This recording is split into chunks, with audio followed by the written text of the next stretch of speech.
Okay. Chapter 8 Julian's Journey.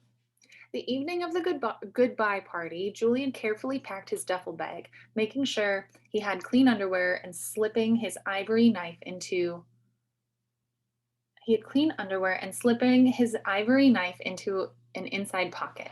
It might come in handy in the woods. When he went downstairs for dinner, the takeout Chinese had been placed on platters, and Sibley and Daphne were sitting at either end of the table. Preston gave Julian a big smile and called out, "Happy goodbye!" Once Julian was seated, however, the celebratory mood seemed to dwindle. Daphne picked at her food and rattled on about her tennis games, while Sibley stared preoccupied at the walls. At least the food was good. In addition to the duck and chicken, there were steaming plates of noodles and stir-fried green beans and spicy tofu. In the middle of Daphne's critique of her tennis partner, Sibley turned abruptly to Preston and said, "So, is that school of yours teaching you anything for all the money I'm sending them?" Preston squirmed. "I'm working on my final project. It's a poster with a bibliography." "A bibliography. Excellent. And what subject did you choose?" "Well, we had to pick something on ecology, so I decided to do redwood trees." Sibley's blue eyes flickered into focus. "And what have you learned about redwood trees?" "I'm still kind of working on it. It's not due until next week. I'm the last one to give my presentation." It was bad enough when Sibley ignored Preston, Julian thought, but to be caught in his laser gaze was even worse. "That's quite a coincidence. I've been doing a little studying about redwoods myself for a project at work." Julian nearly dropped his chopsticks. "Do you know, for example," Sibley continued, "that an acre of old growth redwood can hold more than 200,000 board feet of wood, and that old growth redwood is currently selling at more than $2 a board foot? That means 1 acre of redwood is worth what, Preston?" Preston swallowed and scrunched up his eyes. $2,000? Not $2,000. Sibley's smile failed to mask his impatience. "Think before you answer. What are you calculating? It's basically 2 times 2." Preston hunched his shoulders miserably. Julian couldn't stand it anymore. $400,000 an acre. That's so much money. Oh my gosh. Sibley turned his gaze to Julian. "Correct. And if you were to acquire 50 acres of timberland with even half of this density, its gross worth would be approximately $10 million, Julian said. Now, at last, he had something to tell Robin. "Correct. Perhaps we should have you tutor Preston in arithmetic. Although I'm sure we should have thought of that 2 months ago. In any case," Sibley went on, there's something concrete to put in your report, Preston. Do you think you can remember that?" Preston nodded, relieved that the cross-examination was over. "So, Uncle Sibley, what kind of project is this?" Julian asked. Sibley gave him a pleased surprise. Or Sibley gave him a look of pleased surprise. "Oh, small potatoes, really. The property ended up in our portfolio after a number of unrelated transactions. Still, it's good to diversify your assets." "Enough business," exclaimed Daphne. "It's time for dessert." Daphne retreated to the kitchen and returned a moment later, humming Auld Lang Syne. I haven't heard of that song. Humming Auld Lang Syne and carrying a pink ice cream cake with "So Long Julian" in white letters across the top. Did his aunt not know how to spell his name? Julian wondered. Or had the cake decorator made a mistake? Because it should have an A instead of an E. Ugh. Julian was still hoping to get more information out of his uncle, but Sibley waved away dessert and went off to his study. Daphne took a single bite before pushing away her plate. The cake was too sweet for Julian, but he tried to finish most of his piece so he wouldn't seem ungrateful. $10 million. That was a lot of money for a bunch of trees. Preston alone seemed to truly enjoy his cake, and when he scraped every last drop of goo with his fork, he looked sorrowfully at the remainder, slowly melting on a cardboard sheet. Seconds were not allowed at Sibley's house, and neither was plate licking. "Well, Julian, I hope you enjoyed our little party," Daphne said, smiling her glacial smile. Since you're sleeping over at Tommy's tomorrow, this is our last night together for some time. Danny's, Julian said. And his mom's going to pick me up after camp too. Remember, it's his birthday? Daphne checked her Blackberry. Back on July 10th, Saturday. She smiled again. Discussing his imminent departure had improved her mood. Now, off to bed, you two, she said, and she rose from the table, took the remainder of the ice cream cake into the kitchen and dumped it into the garbage. So wasteful. Oh my goodness. Julian followed Preston up the stairs and watched him as he brushed his teeth and washed his face. I wish you weren't leaving. Preston pulled his dinosaur pajama top over his pale chest. Will you stay with me while I fall asleep? Oh, he's so sweet. Preston's room was painted sky blue. His sheets and bedspread were covered with rocket ships, and the ceiling was decorated with stars and planets and comets. Preston climbed into bed, and Julian turned out the light. A rocket night light glowed, and the stars glowed, and the stars on the ceiling shone with a faint fluorescence. Will you tell me the story of the little astronaut, please? It's your last night. Okay, but only a short one tonight. Julian sat down at the foot of Preston's bed and thought for a moment, staring at the nightlight. Once upon a time, he began, there was a little astronaut. He had a wonderful rocket ship. It was red, white, and blue, and it could travel the speed of light. Every night, he would travel around the solar system with his pet monkey, who was also a highly trained astronaut. They'd go to Jupiter, Saturn, Pluto, because they were traveling so fast. A trip that seemed to take them just a few hours would be hundreds of years on Earth. They would come back and there would be all new people, even new cities. Did they meet any aliens? Preston asked. Of course, outer space is filled with aliens. In fact, one day the little astronaut got a message from another space explorer named Gizmo, saying that Gizmo's home planet was under attack. The little astronaut was across the galaxy in a flash. He used his special force field to repel the alien attackers while the monkey launched high-speed banana missiles. From then on, Gizmo and the little astronaut were best friends. Preston lay on his back with his eyes wide. When the little astronaut and his monkey came back to Earth, they built a treehouse with a special receiver to send messages to and from Gizmo. They visited each other every Christmas and lived happily ever after. The end. They watched the light from the fluorescent stars grow dim. After a few moments, Preston turned over onto his stomach and closed his eyes. Julian sat still for a long time, listening until the sound of Preston's breath grew heavy and even, like the sea, and the luminescent stars faded into darkness. Then he walked silently out of the room and pulled the door behind him, leaving it open just a crack. As soon as he got to Danny's the next morning, Julian felt his spirits rise. The boys shut themselves inside Danny's room and immediately got out Julian's to-do list. We've already done everything, Danny said. We wrote Robin, the sleepovers are set. Robin's taking care of the exchange student thing. We've got the Greyhound schedule. All we have left to do is cancel math camp. He shook his head. We should have picked something more challenging, like robbing a bank or stopping a terrorist plot. This is child's play. So far, I've only escaped from my uncle's for an hour. I haven't made it to Robin's. Oh, and I forgot to tell you the worst part. I think those trees are worth $10 million, at least altogether. Danny whistled. $10 million, that's a lot. I don't think we're going to be able to put our hands on that kind of money. He furrowed his brow like a cartoon character. Unless we rob a bank, on to plan B. Well, there's no way that I'm going to convince my uncle not to cut down the trees, not for that kind of money. I don't know. I think I'm giving Robin the wrong impression by going up there. She thinks I can actually help her. False hope's better than no hope, Danny said cheerfully. Besides, it's better than math camp. Speaking of which, he turned to the computer and pulled up the website for High Sights Academy. The time has come, he said in a Dracula voice. Then, give me the phone. What are you going to say? Maybe I should just do it.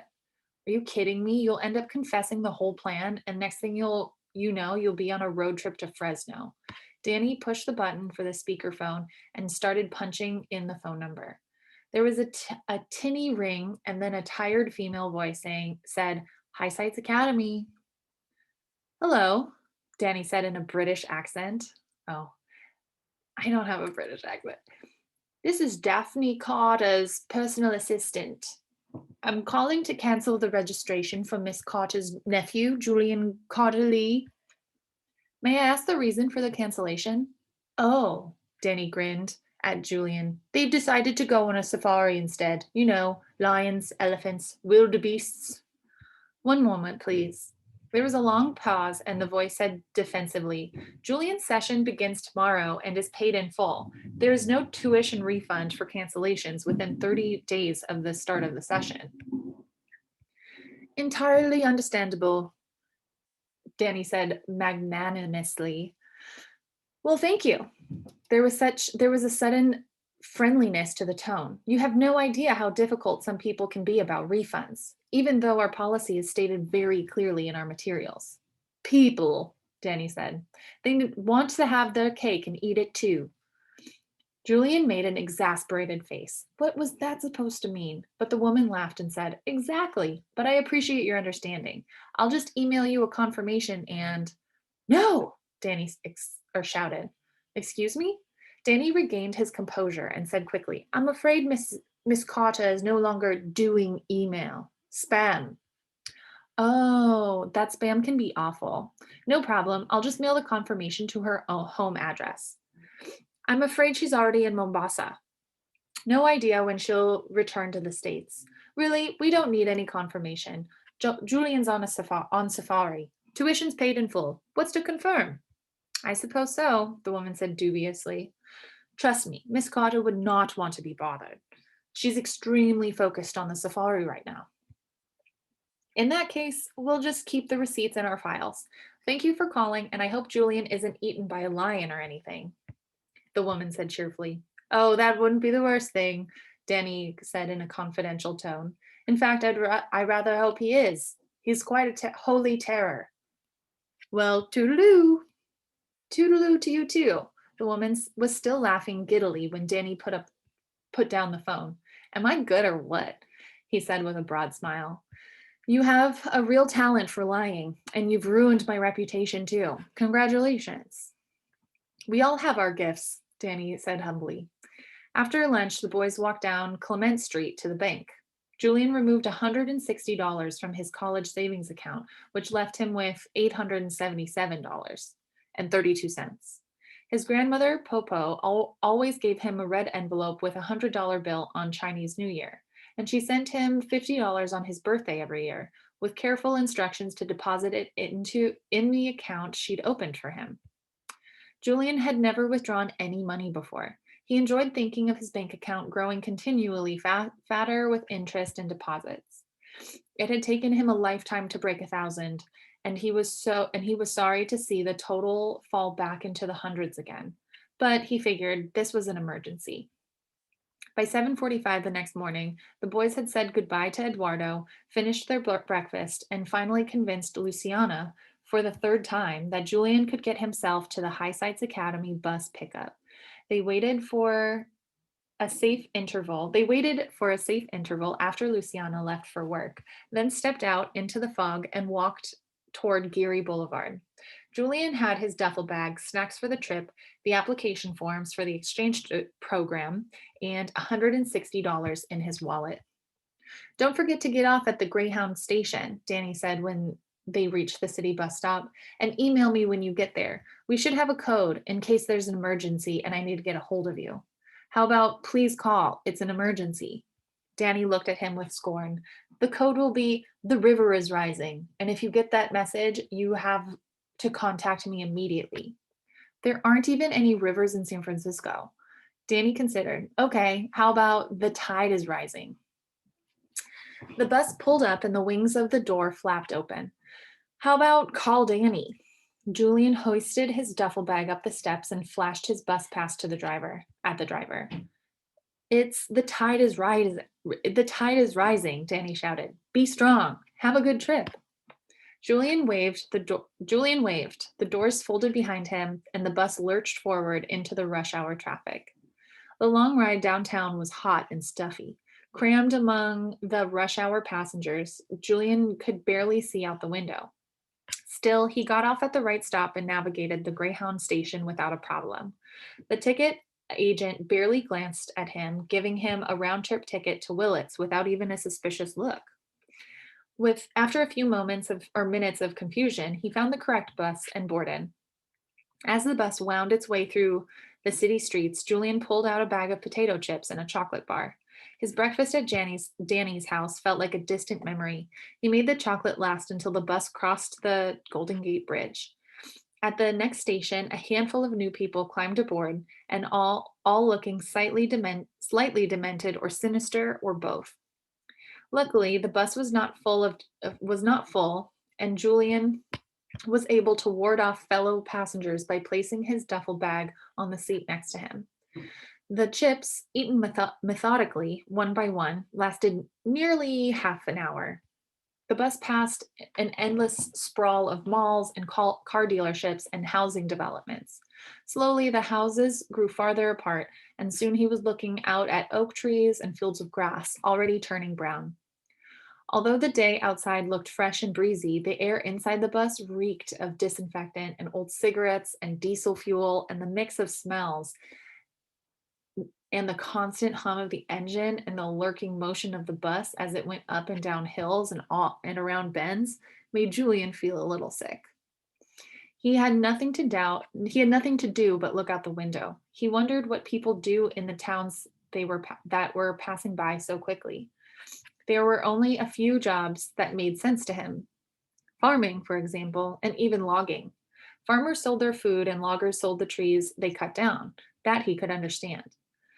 But nobody in San Francisco was a farmer or a logger, and neither, Julian guessed, were most of the people in these towns. They were doctors or truck drivers or librarians, or maybe they worked in the gas station and fast food restaurants he passed along the road. Where did the money for all these people come from?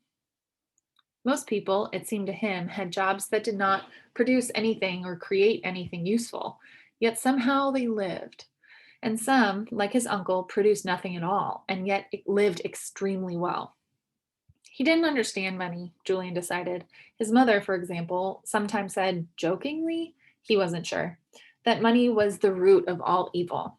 She preferred to barter, photographs for babysitting or yoga classes or even teeth cleaning. Yet somehow she ended up with enough money for food and clothes and camera equipment. Julian grew bored with thinking about money. Instead, he played a game his fifth grade teacher, Miss Felicity, had taught the class. He tried to imagine how the land might have looked 500 years earlier, when the Miwok Indians lived there. It was harder than it seemed at first. The telephone poles and buildings and fences and cows were the easiest to erase, but it was almost impossible to imagine away from the highway. The road, with cars and trucks and buses racing along it at 70 miles per hour, seemed like something permanent, an eternal passageway. In class, they'd built roads over model landscapes, weighing how much dirt had to be cut out of the hillsides and filled into the low spots. It was not easy to build a wide, flat road over land that curved and rose and fell. If the highway went between two hills, Julian knew that the hills must once have come together, perhaps with a little creek running between them. In his mind, he had to unearth the creek lying hidden beneath the road. Even the trees and plants might have changed. That was the trickiest part, his teacher had said. San Francisco, for example, was covered with eucalyptus trees, but those trees came from Australia. They wouldn't have been there 500 years ago. 500 years wasn't so long, but everything had changed so that a Miwok boy zoomed into the present. But everything had changed so that a Miwok boy zoomed into the present might not even recognize this land.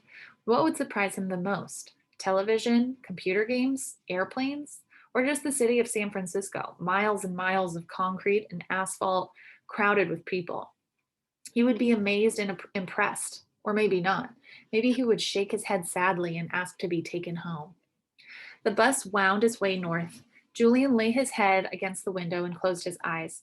His legs ached to be stretched. At the rest stop, he used the filthy bathroom and bought a cold root beer. Julian had never been so far from San Francisco. They passed vineyards and piles of logs as tall as two-story houses. Then the hills on either side of the road grew higher and more desolate. It was not so hard to imagine away the people now. The landscape seemed barely touched by human hands, a wilderness with only the highway winding on and on. Finally, he began to see signs of Willets, and they were in the town, although it was not like any town he'd ever seen, just a strip of low buildings and stores and an occasional house. There was not even a bus station, just a fast food restaurant where everybody climbed off the bus for the half-hour lunch stop, blinking in the sunshine. Julian grabbed his duffel bag and stepped into the fresh air. He stood awkwardly for a moment, scanning the unfamiliar parking lot. There was no girl looking expectantly toward the bus. Not knowing what to do, Julian sat down on the curb at the edge of the parking lot and tried to look inconspicuous. On the main roads, cars and trucks sped by indifferently, and Julian waited with a growing sense of despair as his fellow passengers smoked their cigarettes and ate their hamburgers and french fries.